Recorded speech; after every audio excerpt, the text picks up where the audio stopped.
Hello बच्चों, आज हमारा चैप्टर है सेल। सेल क्या होती है? बेसिक यूनिट ऑफ लाइफ होती है। ऑल ऑर्गेनिज्म वेदर स्मॉल और लार्ज, सिंपल और कॉम्प्लेक्स, प्रिमिटिव और advance are made up of small building units called cell. क्या मतलब हुआ इसका? ऑल ऑर्गेनिज्म, चाहे वो छोटा हो, चाहे वो बड़ा हो, चाहे सिंपल हो, चाहे कॉम्प्लेक्स हो, चाहे प्रिमिटिव हो मतलब बहुत पुराना हो, चाहे एडवांस हो, सब किससे मिलकर बने होते हैं?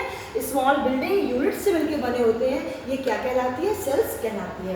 It may be defined as the fundamental structure and functional unit of life. ये इसको कैसे डिफाइन करते हैं? इसको fundamental structure and functional unit of life के रूप में डिफाइन करते हैं। नाउ बच्चों, अब बारी आती है कि who one discover the cell. तो बच्चों, डिस्कवरी ऑफ सेल की मैंने पूरा हिस्ट्री राइट डाउन किया है, या आप बारी बारी से समझते हैं। एक्चुअली हुआ क्या था कि जब सबसे पहले पृथ्वी पे सेल बनी थी, तो सेल से जो ऑर्गेनिज्म बने थे वो दो तरह के बने थे। एक बने थे यूनिसेलुलर और दूसरे बने थे मल्टीसेलुलर। यूनिसेलुलर ऑर्गन जो बने थे वो सिंगल सेल से मेडअप थे। जो मल्टीसेलुलर सेल बने थे वो कैसे थे? वन मोर सेल से बने हुए थे। तो एक्चुअली हुआ क्या था कि स्टोरी है इसकी कि रॉबर्ट हुक एक समय में, यानी कब, 1665 में अपने लैब में काम कर रहे थे और उनके पास जो बॉटल रखी थी उस पर कॉर्क लगी हुई थी। कॉर्क की पीस उन्होंने काटी और अपने माइक्रोस्कोप में देखा तो उन्होंने देखा, क्या देखा कि उनको हनी बी हाइव यानी मधुमक्खी के छत्ते के समान एक स्ट्रक्चर दिखाई दिया। इसी को उन्होंने बोल दिया कि ये क्या है? ये सेल है। और इसी को उन्होंने क्या नाम दिया? सेल का नाम दिया।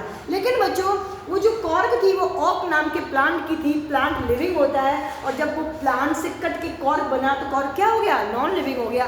तो उस समय जो उन्होंने सेल की डिस्कवर की वो सेल कैसी थी? नॉन लिविंग सेल थी। नाउ उसके बाद में बच्चों एंटोन वैन ल्यूवेनहॉक आए 1722 में। इन्होंने लिविंग सेल की खोज की। कैसे की? ये बैठे हुए थे, इन्होंने अपने टीथ को ऐसे ऐसे किया, टीथ में जो मैल था उस मैल को इन्होंने क्या किया? माइक्रोस्कोप में जब देखा तो उन्हें लिविंग सेल्स की स्ट्रक्चर दिखाई दी। इस तरह से बच्चों एंटोन वॉन ल्यूवेनहॉक ने लिविंग सेल्स की खोज की। नाउ इसके बाद बच्चों पुरकंजे महोदय आए। पुरकंजे महोदय ने 1869 में प्रोटोप्लाज्म की खोज की। यहाँ मैं थोड़ा बच्चों बताना चाहूँगी कि व्हाट इज प्रोटोप्लाज्म। बच्चों, सेल का स्ट्रक्चर लाइक दिस होता है।